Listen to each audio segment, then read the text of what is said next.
This is my power tool drawer. This is my favorite drawer. Yeah. What you got up in here? Well, first off, we got a power strip. It runs my charger, so whenever I plug my box in, I can charge all my batteries.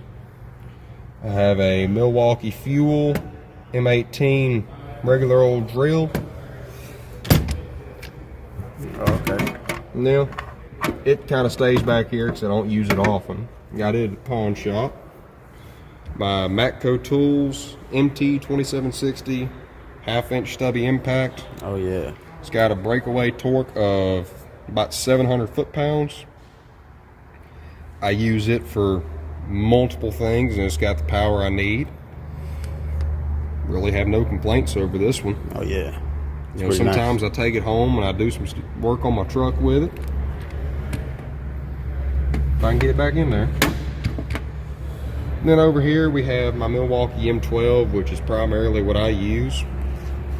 Kind of start at the back and work our way. Milwaukee M12 hammer drill. It's not very powerful, but I have drilled a few things with it, and it does work well. Yeah. Here we have one of my favorite tools, the Milwaukee M12 1/4-inch hex bit driver. Okay. Do you use it a lot? I do, actually. A lot of interior work I do with it. Cool thing is, when you put one of these in, it locks it.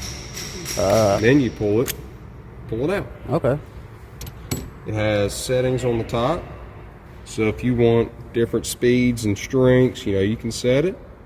What I like to do is I set it on the first setting, and it works great for interiors. Cool. You know, if you've ever cracked plastic because you tighten the bolt up too much, I can set this on setting 1, and for these interiors, it works good because I'm not putting out too much power, but I'm still tightening the screw up to where it needs to be. Right. Cool. And it'll start hammering whenever it gets to about as tight as it needs to be. Here we have the M12 3/8 stubby. I use this one just about every day. I haven't had it for too long. I did have the Snap-on brushless double trigger 3/8 impact, and it did work good, but being a diesel mechanic, you are going to need more high-powered tools. Yeah. And although it is expensive, this one was relatively cheap compared to the Snap-on, and it has more power and more versatility. There you go. You know, a lot of tight spaces you can get it into. It's got plenty of power. I think it's got about 325 foot-pounds breakaway. Yeah. Nothing really bad about it. All I've ever had is good comments. Yeah, that's the only thing I don't like about Snap-on power tools. That they don't have any stubby impacts. Like how you the top tool truck brand don't have no stubbies. You know what I mean? The only thing they have stubbies in is whenever you get up to their 18 volt. Yeah. And even then, it's not really that small. Another great thing, I use this every day, multiple times a day. Almost about every 30 minutes, I will run to my toolbox and grab this. It is the 3/8 high-speed ratchet. So you're not sitting there, you know, you gotta wait forever because it's not very fast, and it does have a good amount of power for what I need it for. Cool. Fits in really tight spaces because if you see, this is a very small head on it.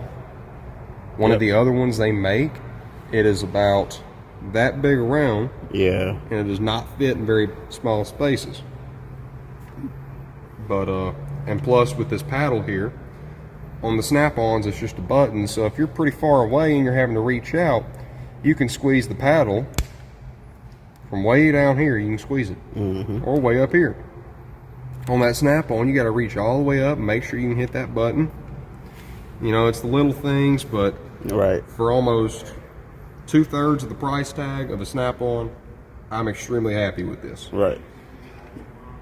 And I did buy this off of the Matco truck because they do sponsor and sell Milwaukee tools. You know, I can get it warranted, I can get it fixed from Matco. So, for me, it works out best in the long run.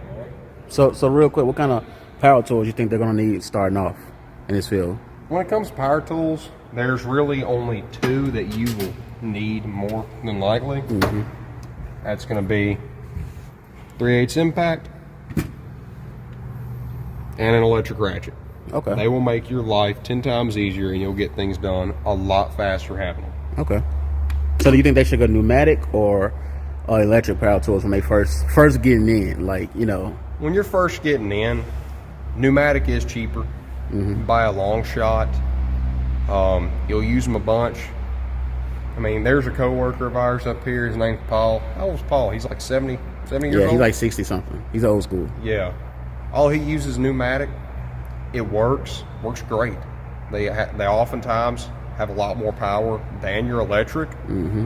But me personally, I prefer the electric because I don't have to deal with an air hose. Right. Sometimes you're not where you can have an air hose. Right. So having that electric, you know, say you're out in the middle of nowhere having to fix your vehicle, you can just grab that electric impact or that electric ratchet. You ain't got to worry about an air hose, and you can just do it. Right. But starting out, if you're working in a shop, 9 times out of 10, there are going to be air hoses out. Like you can see, we have ours on reels. I would say starting pneumatic. Cool. Pneumatic works, you know, great, has power.